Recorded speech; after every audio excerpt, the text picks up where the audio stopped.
최태원 SK그룹 회장이 징역 4년의 실형을 선고받고 법정 구속됐습니다. 정부가 2027년까지 화력발전과 신재생에너지 설비 확충을 통해 전력 예비율을 22%로 끌어올리기로 했습니다. 미국의 지난해 4분기 국내 총생산 성장률이 14분기 만에 마이너스를 기록했습니다. 대기업이 신규로 외식 브랜드 사업을 벌이는 것이 금지될 전망입니다. 시청자 여러분 안녕하십니까? 센 경제 현장의 황동석입니다. 1월의 마지막 거래의 코스피 지수는 외국인의 대거 매물에 사흘 만에 하락 마감했습니다. 자세한 마감 시황을 구경우 기자 연결해서 알아보겠습니다. 안녕하십니까? 네, 안녕하십니까? 네, 구경우 기자 자세한 마감 시황 전해주시죠. 네, 31일 코스피 지수는 전날보다 2.49포인트 내린 1961.94의 거래를 마쳤습니다. 전날 미국 증시는 미국의 지난해 4분기 GDP가 예상 밖으로 마이너스를 기록한 데 따른 여파로 하락 마감하면서 국내 증시도 외국인들이 매도세를 이어가며 약세로 출발했습니다. 이날 외국인은 892억 원어치를 내다 팔며 6거래일 연속 매수세를 이어갔고 개인도 496억 원어치를 순매도하며 지수 하락을 부추겼습니다. 기관이 1374억 원어치를 순매수를 보였지만 지수 하락을 막기에는 부족했습니다. 업종별로는 운송장비와 섬유의복, 전기가스업, 비금속 광물이 올랐고 건설업, 기계, 보험, 금융업은 내렸습니다. 시가총액 상위 종목 중에서는 이날 좋은 실적을 내놓은 현대모비스가 5% 가까이 오른 가운데 기아차와 한국전력, LG화학, 현대차가 상승했습니다. 삼성전자도 이날 강세를 보이며 3거래일 연속 상승세를 이어갔습니다. 반면 KB금융과 신한지주, 삼성생명은 하락했습니다. 네, 외국계 기업으로는 처음으로 국내 증시에 입성한 쓰리노드 디지털이 자진 상장 폐지를 결정했다고요? 이날 금융감독원에 따르면 국내 1호 외국계 상장회사인 쓰리노드 디지털이 자진 상장 폐지를 위해 공개 매수 절차에 돌입합니다. 쓰리노드 디지털이 상장 폐지 절차를 완료할 경우 국내 증시에서 퇴출되는 5번째 외국계 회사로 기록됩니다. 이번 결정은 국내 증시 부진으로 자금 조달길이 막히면서 더 이상 상장을 유지할 이유가 없다고 판단했기 때문입니다. 지난 2007년 쓰리노드 디지털이 코스닥 시장에 입성할 때만 해도 국내 주식시장은 매력적인 자금 조달 창구였습니다. 하지만 국내 증시가 부진의 늪에 빠지자 더 이상 상장 매력이 떨어졌다고 판단해 자진 상장 폐지를 결정한 것으로 알려졌습니다. 네, 최태원 SK그룹 회장의 구속, SK그룹 주가에 미치는 영향은 제한적일 것이라고 하던데요. 최태원 SK그룹 회장이 구속되면서 SK그룹 주가에 관심이 쏠리고 있습니다. 이날 서울중앙지법은 최태원 SK그룹 회장이 계열사 자금을 횡령한 혐의를 인정해 징역 4년을 선고하고 법정 구속했습니다. SK그룹의 오너리스크가 발생하면서 SK, SK텔레콤, SK케미칼, SK하이닉스 등 SK그룹 상장 기업들의 주가에 영향을 줄 것으로 예상됩니다. 다만 전문가들은 지난해 하나그룹 사례를 감안했을 때 주가에 단기 충격이 발생하겠지만 큰 하락폭은 제한될 것이라고 판단했습니다. 하나는 지난해 총수의 구속으로 주가가 그날 떨어졌지만 다음날 바로 회복세를 보였습니다. 특히 구속 후 2주 동안 9% 가까운 상승을 기록하기도 했습니다. 네, 증시 관련 소식 구경우 기자였습니다. 고맙습니다. 감사합니다.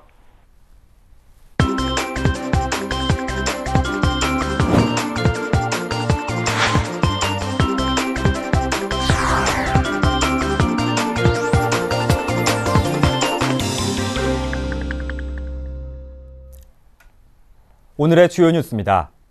최태원 SK그룹 회장이 징역 4년의 실형을 선고받고 법정 구속됐습니다. 서울중앙지법 형사합의 21부는 오늘 최 회장에 대해 계열사 자금 497억 원 횡령 혐의에 대해 유죄로 인정해 징역 4년을 선고하고 법정 구속했습니다. 재판부는 자신이 지배하는 계열사를 범행의 수단으로 삼아 기업을 사유한 최태원 회장은 비난받을 가능성이 매우 크다며 재판부는 관용에 앞서 엄정한 대처의 당위성을 직시할 수밖에 없었다고 강조했습니다. 이에 따라 최 회장은 지난 2003년 2월 SK글로벌 분식회계 사건으로 구속된 지 10년 만에 다시 수감됐습니다. 한편 동생인 최재원 SK 수석 부회장은 무죄가 선고됐습니다. 정부가 2027년까지 화력발전과 신재생에너지 설비 확충을 통해 전력 예비율을 22%로 끌어올리기로 했습니다.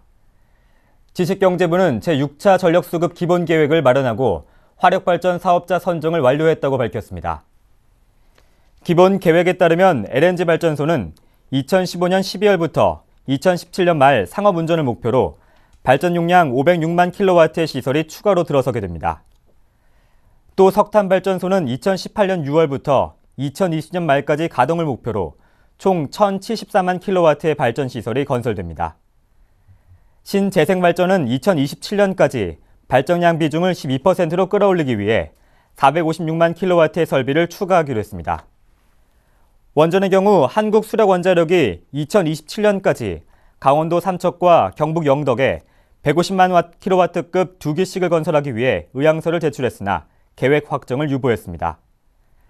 지식경제부는 원전 안정성에 대한 국민들의 불안감이 해소되지 않았고 새 정부 출범을 앞두고 있어 여론을 더 수렴한 뒤 추가 건설 계획을 결정하기로 했습니다.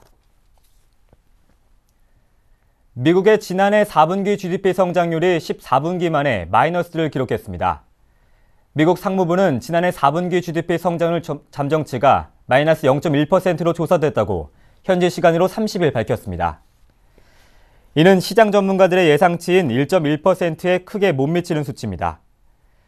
미국의 4분기 성장이 하락한 것은 국방비를 중심으로 정부 지출이 감소한데 따른 것입니다. 그러나 소비자 지출 및 기업 투자가 증가했으며 주거용 주택 건축도 늘어나면서 경기 회복 조짐도 이어지고 있습니다. 한편 미국 연방준비제도는 올해 첫 연방공개시장위원회 정례회의에서 매달 850억 달러 상당의 채권 매입을 지속하는 등 시중 유동성 확대를 통한 부양 기조를 유지하기로 했습니다. 그러나 경기 부양을 위한 추가적인 조치는 취하지 않았습니다. 대기업이 신규로 외식 브랜드 사업을 벌이는 것이 금지될 전망입니다. 또 외식 프랜차이즈에도 출점거리 제한이 적용됩니다. 동방성장위원회는 지난 30일 제과제빵과 외식업 분야 실무위원회를 열고 중소기업 적합업종 지정 여부를 결정했습니다.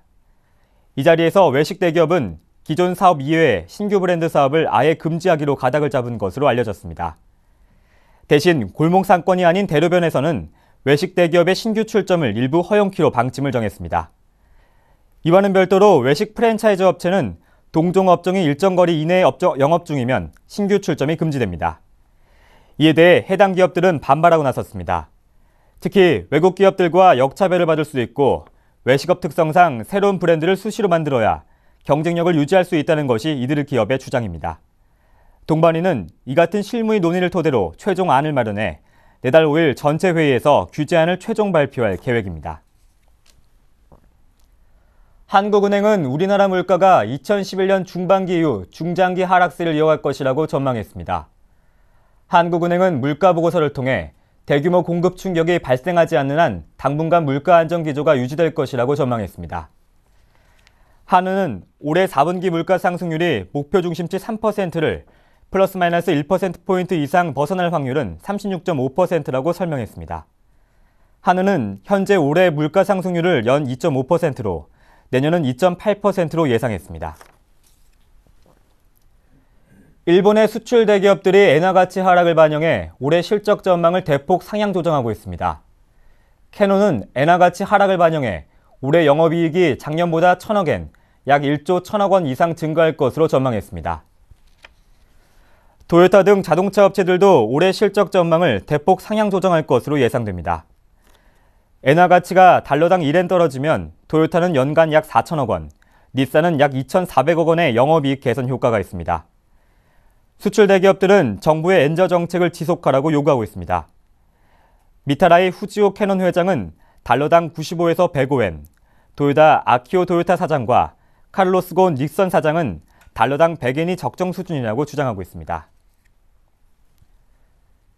최근 중국 증시가 가파른 상승세를 보이고 있습니다. 한동안 미운오리 취급받았던 중국 펀드가 다시금 주목받고 있는데요. 자세한 이야기를 서울경제신문 한동훈 기자 연결해서 알아보겠습니다. 안녕하십니까? 네, 안녕하세요. 네, 최근 들어 중국 펀드에 다시금 햇살이 비치고 있습니다. 현재 상황은 어떻습니까? 네, 중국 펀드가 중국 증시 상승세에 힘입어 지난해 말부터 좋은 수익을 내고 있습니다. 아시다시피 중국 펀드는 지난 2007년 중국 증시가 최고점을 찍을 당시 국내에서 폭풍적인 인기를 끌며 대량 자금을 빨아들였던 상품인데요. 이후 중국 증시가 글로벌 금융위기 직격탄을 맞으며 반토막 수준으로 하락해 중국 펀드도 대규모 손실을 내고 말았습니다. 이때 손해를 본 투자자들이 아직도 원금 회복하지 못한 상황인데요. 그러나 최근 중국 증시가 가파른 상승세를 타면서 중국 펀드가 부활할 조짐을 보이고 있습니다. 펀드 평가사 제로인에 따르면 국내 설정된 중국 펀드 중 홍콩 증시에 상장된 중국 기업에 투자하는 홍콩 H주 펀드는 최근 6개월 평균 수익률이 25.32%로 해외 주식형 펀드의 평균 수익률인 17.92%를 앞서고 있습니다. 최근 5년간 중국 펀드의 평균 수익률이 마이너스 14.92%인 점을 감안한다면 최근 들어 상당 부분 손해를 만회하고 있는 것인데요. 또 중국 본토 증시인 A주에 투자하는 중국 본토 펀드의 최근 6개월 수익률도 평균 8.44%를 기록했습니다. 최근 2년간 수익률이 마이너스 11.23%였던 점을 감안하면 역시 선전을 펼치고 있는 셈입니다. 네, 이렇게 중국 펀드가 다시 힘을 발휘하고 있는 이유는 어디에 있습니까? 네, 앞에서 말씀드렸듯이 중국 증시가 상승하고 있기 때문입니다. 중국 상하이 지수는 최근 6개월간 21%나 올랐는데요. 이처럼 중국 증시에 상승하는 것은 지난해 말부터 시작된 글로벌 양적 완화가 자리 잡고 있기 때문입니다. 미국, 유럽, 일본 등 선진국들이 경기 부양을 위해 대규모 자금을 글로벌 시장에 풀면서 이러한 유동자금들이 상대적으로 고금리를 유지하고 있는 이머징 시장으로 흘러 들어가고 있는 것인데요. 특히 중국을 비롯한 이머징 국가들의 통화 가치가 강세를 보이면서 환차익을 노린 자금까지 유입돼 중국을 비롯한 이머징 증시를 밀어올리고 있습니다.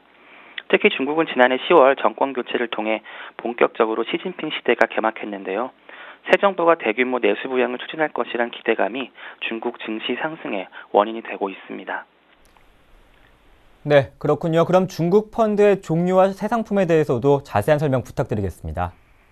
네, 중국 펀드는 크게 홍콩 증시에 상장된 중국 기업에 투자하는 H주 펀드와 상하이 등 중국 본토 증시에 상장된 A주에 투자하는 본토 펀드로 나뉩니다. 특히 최근에는 중국 당국이 본토 증시에 투자할 수 있는 적격 외국인 투자 한도를 늘리고 있어 이 본토 펀드에 대한 관심이 높아지고 있는데요. 일부 운용사들은 중국 증시가 상승세를 타자 중국 주가 지수의 1.5배의 수익을 추구하는 레버리지 펀드도 잇따라 선보이고 있습니다. 레버리지 펀드는 말씀드렸다시피 이 주가 지수의 1.5에서 2배 이상의 수익을 추구하는 펀드인데요. 반대로 주가가 떨어지면 이 주가 하락폭의 1.5에서 2배의 손실을 볼 수 있는 상품입니다. 최근 삼성운용과 미래에셋 자산운용이 이 중국 본토 증시에 투자하는 레버리지 펀드를 선보였고요. 현대자산운용도 중국 본토 우량 기업에 투자해 1.5배 수익을 추구하는 펀드를 운용 중입니다. 또 중국 증시가 당분간 상승 가도를 보일 것으로 보이기 때문에 중국 내수 부양의 수혜를 입을 종목에 투자하는 이 중국 소비재 펀드도 주목을 받고 있습니다. 네, 최근에는 중국 증시 본토에 투자하는 상장지수 펀드, ETF도 주목을 받고 있다고 하던데요. 네, ETF는 펀드가 거래소에 상장돼서 일반 종목처럼 실시간으로 거래되는 상품인데요. 이 ETF도 펀드처럼 홍콩 H주에 투자하는 ETF와 중국 본토 증시 투자하는 ETF는 아닙니다. 지난해 말 한국투자신탁운용이 중국 본토 증시 CSI 300 지수를 추종하는 이 킨덱스 본토 ETF를 처음으로 거래소에 상장을 했고요. 이달에는 삼성운용도 이 FTSE A50 지수를 추종하는 코덱스 본토 ETF를 상장했습니다. 이들 ETF는 중국 증시가 상승을 보이면서 이 수익률도 10%대를 보이고 있는데요. ETF는 펀드와 달리 바로 주식시장에서 거래를 통해 현금화할 수 있고 펀드보다 보수 비용도 싸고 또 거래세도 면제가 되기 때문에 이 중국 증시에 투자하려는 투자자들은 이 중국 본토 ETF에 투자하는 것도 좋을 것으로 전망됩니다. 네, 지금까지 증권부 한동훈 기자였습니다. 고맙습니다. 네, 감사합니다.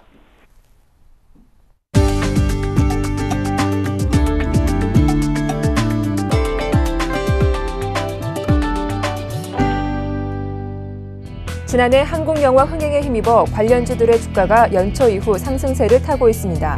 영화진흥위원회에 따르면 한국 영화는 지난해 총 70편이 개봉해 편당 평균 6억 1천만 원의 수익을 기록했으며 이 중 22편은 손익분기점을 넘어섰습니다.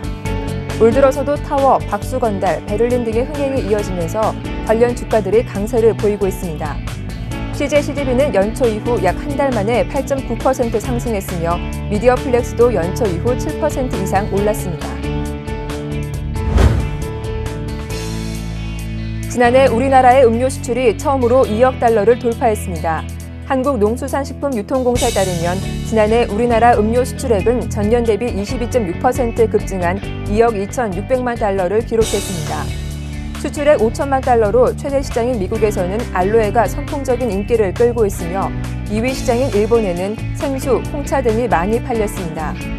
중국은 빙그레 바나나맛 우유가 인기를 끌면서 이 품목의 수출액만 1천만 달러에 육박했으며 러시아에서는 롯데칠성의 밀키스가 현지인의 입맛을 사로잡았습니다. 엔화 약세 영향으로 작년 4분기 한국을 찾은 일본 관광객의 수가 크게 줄었습니다. 지난해 4분기 입국한 일본 관광객은 74만 6천 명으로 3분기에 비해 20%가량 줄어든 것으로 집계됐습니다. 전체 관광객에서 일본인이 차지하는 비중도 지난해 4분기에 사상 처음으로 30% 아래로 떨어졌습니다. 일본 고객이 줄어들자 당장 호텔업계와 백화점에 비상이 걸렸습니다. 실제로 서울 주요 특급 호텔과 비즈니스 호텔은 지난해 4분기 이후 일본인 투숙객이 전년과 비교해 20%에서 30% 줄어들었습니다. 유통업계 관계자는 관광객 수도 줄었지만 환율 탓에 쇼핑을 예전처럼 많이 하지 않고 있다고 전했습니다.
(1월 31일) 센 경제 현장이었습니다. 시청해주신 여러분 고맙습니다.